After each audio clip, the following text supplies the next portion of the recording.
Ganga versus मंगा।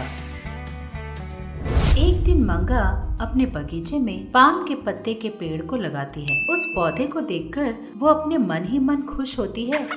एक और महीना इंतजार करो तो मस्त पत्ते निकल आएंगे और उसके बाद उन्हें बेचकर मैं खूब पैसे कमा पाऊंगी। रोज उस पौधे को खूब सारा पानी देते हुए उसे देखभाल करती थी। एक दिन एक गर्भवती बकरी बहुत भूखी थी। वो बेचारी बकरी इतनी भूखी थी कि उससे भूख बर्दाश्त नहीं हुई। उस पान के पत्ते के पेड़ के सारे पत्ते खा डाले। जब मंगा वहां आकर देखती है तो उसे बहुत गुस्सा आ जाता है और वहीं पे पड़े एक लकड़ी से वो उस बकरी की खूब पिटाई करती है। बेचारी बकरी दर्द के मारे खड़ा रही थी।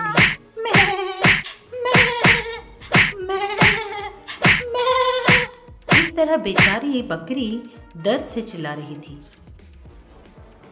इस आवाज को सुनकर अंदर बैठी गंगा दौड़ते हुए बाहर आती है।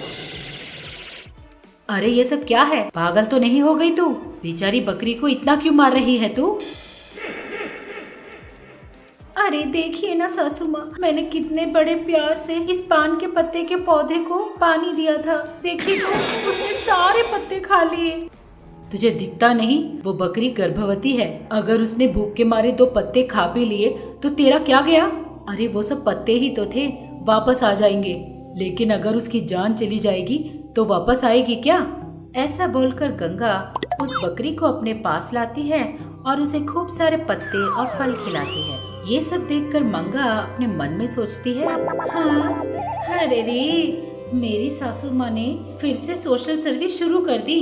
यहाँ जो कुछ भी हो रहा था पेड़ के आड़े से एक चोर सुन रहा था। उसके दिमाग में एक आइडिया आता है।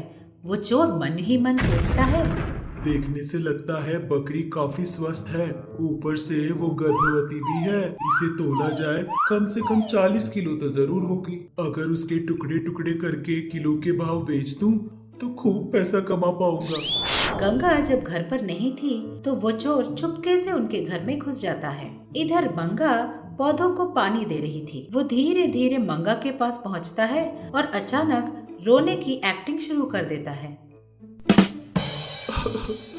बहन जी, आपने इधर कोई बकरी देखी है क्या? हाँ राम, वो बकरी ऊपर से गर्भवती भी है। पता नहीं कुछ खाया भी होगा या नहीं। इस तरह वो चोर रोने की एक्टिंग करने लगा और झूठे आंसू बहाने लगा। अरे कौन हो भाई आप, और इस तरह रो क्यों रहे हो? मंगा पूछती है। तब वो चोर बोलता है, मेरा नाम सूरी है। मेरी पालतू बकरी दिख नहीं रही है। बेचारी मेरी बकरी, वो गर्भवती भी है। पता नहीं उसको क्या हुआ होगा। मुझे बहुत डर लग रहा है बहन जी। इस तरह वो चोर झूठा नाटक करने लगा। अरे रे, ये आदमी ऐसे क्यों रोए जा रहा है? लगता है मेरे घर में जो बकरी है शायद इसी की है। इस तरह वो मन में सोचने लगी। ये देखकर वो चोर मंगा से बोलता है, क्या बात है बहन, अचानक सोच में क्यों पड़ गई? इस तरह चोर पूछता है। अरे रे कुछ नहीं, ये बताओ तुम्हारी बकरी दिखने में कैसी है? मेरी बकरी बहुत काली सी है बहन। उसके 4 पैर, 2 कान और 2 सींग भी हैं। अगर उसे भूख लगे या दुख होता है तो वो मैं करके चिल्लाती है। अगर आपने कहीं मेरी बकरी को देखा हो तो मुझे बता दीजिए, बहन। तब मंगा अपने मन में सोचती है, हाँ, अब कोई शक नहीं, ये बकरी इसी आदमी की है। जब मैंने उसे मारा था तो वो मैं करके ही तो रो रही थी। इस तरह वो मन में सोचकर, अरे आप रोना बंद कीजिए, आपकी बकरी मेरे घर में ही है। बेचारी बहुत भूखी थी ना, तो मेरी सासू माँ ने उसे पत्ते और फल खिलाए हैं। ऐसा बोलकर मंगा अंदर से उस बकरी को लाकर उस चोर के हाथ में रख देती है। तब वो चोर मंगा से बोलता है, बहन, तुम भगवान हो भगवान। तुम्हारी इस मदद को मैं जिंदगी भर याद रखूंगा। चोर की बातें सुनकर मंगा बहुत खुश हो जाती है और बोलती है, अरे चुप हो जाओ, इतना भी क्या बोलना। हम लोग मनुष्य हैं, एक दूसरे की इतनी मदद तो कर ही सकते हैं ना। वो चोर उस बकरी को अपने साथ लेकर चला जाता है। थोड़ी देर बाद गंगा बाहर से घर आती है। घर पहुंचकर गंगा देखती है कि बकरी घर पर नहीं है। अरे मंगा, ये बकरी कहाँ गई? दिखाई नहीं पड़ रही। उसके साथ तूने कुछ किया तो नहीं? अरे सासू माँ, ऐसा क्यों बोल रही हो? मैं भला उस बकरी का क्या करूँगी? उस बकरी का मालिक उसे ढूंढता हुआ आया था तो मैंने उसे सौंप दिया। इसमें गलत क्या है? मालिक आ गया? कहाँ से आ गया? मुझे पूरी बात बता। तो मंगा सारी बीती हुई बात गंगा को बताती है। मगर सासू माँ, एक बात तो सच्ची सच्ची बतानी होगी। बेचारी बकरी इस घर को छोड़कर जा ही नहीं पा रही थी। अरे पगली कहीं की, तेरा दिमाग ठिकाने पर तो है? वो आदमी उसका मालिक नहीं था। उस बकरी का तो कोई मालिक ही नहीं है। अगर उसका कोई मालिक होता तो वो फल और पत्ते खाकर कब का वापस चली गई होती ना। वो हमारे घर पर क्यों रुक जाती बता? और वैसे भी हर बकरी मैं ही करती है, कुछ और नहीं कर सकती। और इसी तरह हर बकरी के 4 पैर और 2 सींग ही तो होते हैं। इतनी सी बात को तू कैसे नहीं समझ पाई, बेवकूफ कहीं की। इसका मतलब उस आदमी ने मुझे उल्लू बनाया है? इस तरह मंगा पूछती है। तब गंगा बोलती है, हाँ, उसने अच्छी तरह प्लान करके तुझे खूब उल्लू बनाया है। हमें तुरंत देखना होगा कि उसने उस बकरी का किया क्या है। तुरंत अपने पुराने अटैची में से मैजिकल ग्लोब को बाहर निकालती है। तब उस मैजिक ग्लोब में वो लोग देखते हैं कि वो चोर एक चाकू पकड़कर उस बकरी के टुकड़े टुकड़े करने के लिए तैयार हो रहा था। तब गंगा को एक आइडिया आता है। वो अपने हाथों से एक जादू करती है। वो चोर उस चाकू पर खूब धार लगाकर उस बकरी को मारने के लिए आगे बढ़ता है। तब गंगा के मैजिक की वजह से वो बकरी बातें करने लगती है। 1 मिनट रुक जाओ, मेरी बात तो सुनो। मैं अब पेट से हूँ। तुम्हें जो चाहिए मैं तुम्हें देने को तैयार हूँ। मुझे मत मारिए। अगर आप मुझे मारोगे तो मेरे पेट में बच्चा भी मर जाएगा। बकरी को बातें करता देख वो चोर दंग रह जाता है। अरे ये क्या, तुम तो बोल सकती हो और तुम मुझे जो चाहिए वो दे दोगी? तो फिर मुझे 100 बकरियां चाहिए।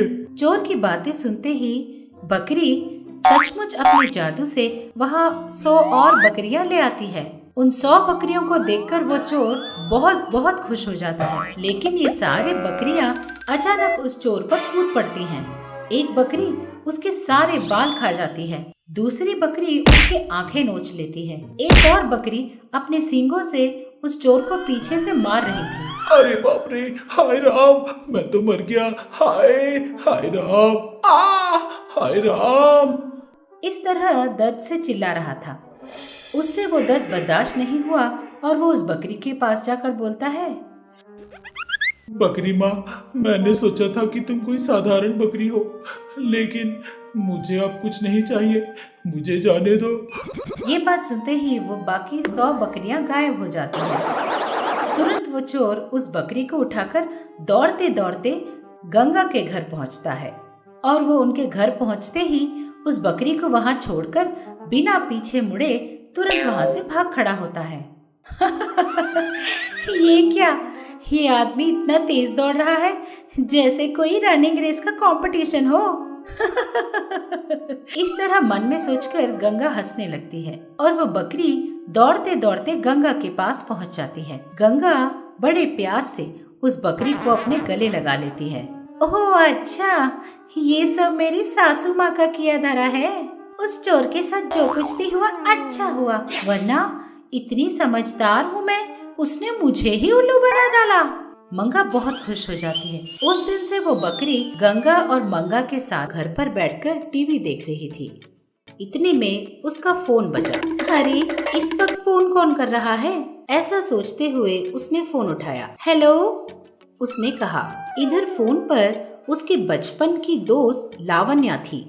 मंगा, मैं बोल रही हूँ, लावण्या। अरे लावण्या, तू? कितने साल हो गए तुझसे बात किए हुए, कैसी है तू? मैं बिल्कुल ठीक हूँ यार। इस महीने 20 तारीख को मेरी शादी है, तुझे जरूर आना होगा। बचपन में तेरी नाक हमेशा बहती रहती थी। वैसे तुझसे शादी कौन करने वाला है? अभी हम बड़े हो गए हैं तो हमें स्टाइल मारना आ गया है, वरना जानती नहीं कि हम लोग कैसे रहते थे। हाँ अब इन सब बातों का क्या फायदा। चल छोड़ इन बातों को, याद रखना शादी पर जरूर आना है तुझे। हाँ हाँ जरूर आऊंगी। खाली हाथ मत आना। याद है बचपन में तू मेहंदी कितने अच्छी तरह लगाती थी? इस बार भी मेरे हाथों में तुझे ही मेहंदी लगानी होगी, समझ गई? हाँ ठीक है। ऐसा बोलकर उसने फोन रख दिया। अभी जाकर सासू माँ को ये बात बताकर परमिशन लेनी होगी। इस तरह सोचते हुए वो गंगा के पास आकर बोली, सासू माँ 20 तारीख को मेरे दोस्त की शादी है, मुझे जाना होगा। 20 तारीख को? इसका मतलब अभी सिर्फ 3 दिन ही बाकी है। हाँ सासू माँ, वो मेरी बहुत क्लोज दोस्त है, मुझे जाना होगा सासू माँ। हाँ हाँ ठीक है, चली जाना। मंगा ने हाँ बोलकर अपने कमरे में पहुंच जाती है। मुझे सारे इंतजाम जल्दी जल्दी करने होंगे। उसने तो मेहंदी के बारे में बोला था ना, ढूंढना पड़ेगा अब ये मेहंदी यहाँ कहाँ मिलेगी।